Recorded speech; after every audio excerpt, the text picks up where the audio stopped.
तो guys finally Real Madrid और La Liga is back. Technically Sunday late night या Monday morning around 1:30 AM Real Madrid इस season का अपना first game खेलेगी और ओपोनेंट होगा एस्पेनॉल। ऑन पेपर शायद ये इजी विन हो सकता है रियल मैड्रिड के लिए।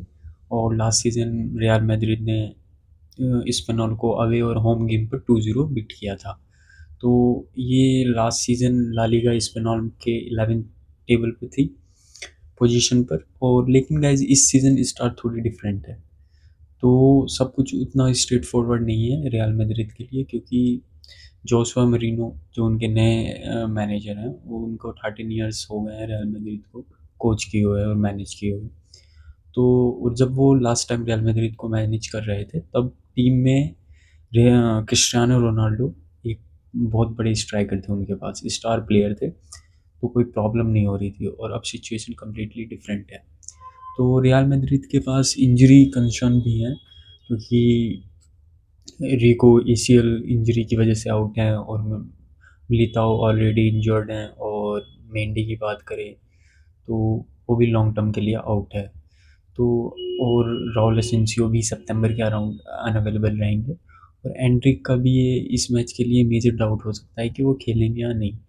और चौमनी का भी वो ट्रेनिंग में तो आए हैं, लेकिन स्टार्टिंग 11 में खेलेंगे या नहीं वो एक डाउट रहेगा।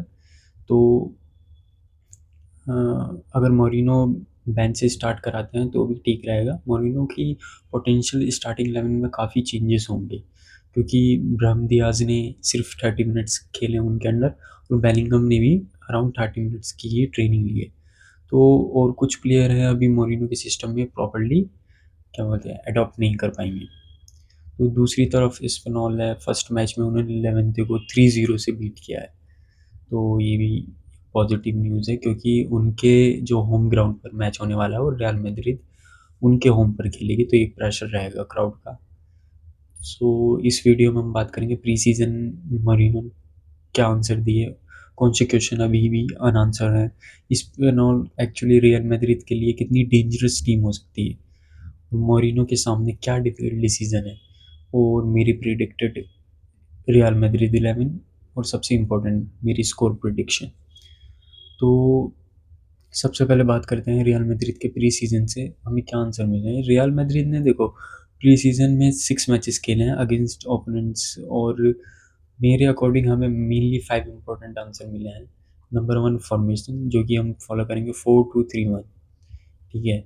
और नंबर 2 आर द गुलर। तो आर्दा गुलर करंटली रियल मैड्रिड के नंबर 10 रोल का सीरियसली क्लेम कर रहे हैं। प्री सीजन में उन्होंने कंसिस्टेंटली स्टार्ट किया है, तो मुझे लगता है कि वो इस एज ए स्ट्राइकर खेल सकते हैं। और एम्बापे जो कि थर्ड आंसर है, प्राइसिंग एकदम बहुत बढ़िया कर रहे थे वो। अपने फर्स्ट मैच में ही एम्बापे ने अर्ली प्राइसिंग से ट्रिगर किया और एक गोल भी मारा। तो ये पॉजिटिव न्यूज़ है। और बर्नार्डो सिल्वा, तो बर्नार्डो सिल्वा एक अभी भी वो अभी उनके जोसे मरीनो के सिस्टम में खेलने की कोशिश कर रहे हैं। थोड़ा टाइम लगेगा लेकिन वो अच्छा करेंगे। और अगर हम बात करें पॉइंट 2 की, तो उसका आंसर है क्या ये सिस्टम प्रेशर में सर्वाइव करेंगे। तो ये देखो प्री सीजन में रियल मैड्रिड के अपोनेंट उन्हें कंसिस्टेंटली डीप डिफेंड करते थे और वो टेस्ट करते थे। ऑनेस्टली कुछ टीम इतनी स्ट्रांग भी नहीं है कि रियल मैड्रिड को प्रॉपर्ली चैलेंज कर सके। तो एक्चुअली क्वेश्चन ये है, जब अपोजिशन रियल मैड्रिड के अगेंस्ट अग्रेसिवली प्रेस करे तो फाइट बैक करेगी, तब 4-2-3-1 सिस्टम कैसे परफॉर्म करेगा।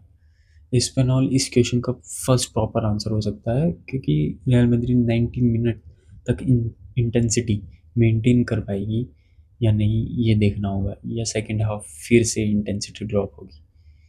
और विनीसियस की 100% इंटेंसिटी की बहुत ज़रूरत है, क्योंकि वो वर्ल्ड कप के बाद बाकी प्लेयर का कंपैरिजन में थोड़ा लेट रिटर्न हुए हैं। और रिपोर्ट सजेस्ट करती हैं कि अभी फिजिकली 100% फिट नहीं है। तो मोरिनो के सामने डिसीजन है, क्या वो अराउंड 80% फिट विनीसियस को स्टार्ट कराएंगे या फिर अभी उनको बेंच से लाया जाएगा सब्सटीट्यूशन में, तो वो देखना होगा। और बेलिंगम की बात करें, बेलिंगम अगस्त 12 को वर्ल्ड कप हॉलीडे से रिटर्न हुए और फिर मोरिनो के अंडर उन्होंने सिर्फ अराउंड 30 मिनट खेला है। तो क्वेश्चन ये है, क्या वो इतना शॉर्ट टाइम में मोरिनो के सिस्टम को अंडरस्टैंड कर पाएंगे या नहीं। और क्वेश्चन 4 हमारा, क्या एंड्रिक टाइम पर फिट होंगे, क्योंकि एंड्रिक को भी प्री सीजन इंजरी हुई है जो कि बहुत क्वेश्चनेबल है कि वो कब रिटर्न करेंगे। तो मोरिनो एंड्रिक को सिर्फ स्ट्राइकर का बैकअप के तौर पर नहीं बल्कि राइट विंग ऑप्शन के तौर पर भी देख सकते हैं। और अगर एंड्रिक फिट हैं तो मोरिनो के पास एक्सट्रीमली यूजफुल अटैकिंग वेपन होगा जो कि बेंच स्ट्रॉन्ग करेगा। तो 4 डेज में 2 मैचेस, ये भी बहुत इंपॉर्टेंट है। स्पिनल के against match Monday morning around 1:30 AM है और उसके सिर्फ 4 डेज बाद रियल मैड्रिड का सैंटियागो में रियल के अगेंस्ट खेलना है। दो डिफरेंट अपोनेंट, दो इम्पोर्टेंट मैचेस, तो मोरिनो के डिसाइड करना होगा बेस्ट 11। तो स्पिनोल डेंजरस तो हो सकती है क्योंकि स्पिनोल 11 पर फिनिश करी थी, लेकिन रियल मैड्रिड ने 2-0 से उन्हें हराया भी था, लेकिन होम ग्राउंड है तो प्रॉब्लम यहाँ पर है। तो इसलिए उन्हें बेस्ट 11 ही खिलानी चाहिए। और अब अगर हम बात करें प्रिडिक्शन की, तो मेरी प्रिडिक्शन होगी गोलकीपर में कोर्तुआ।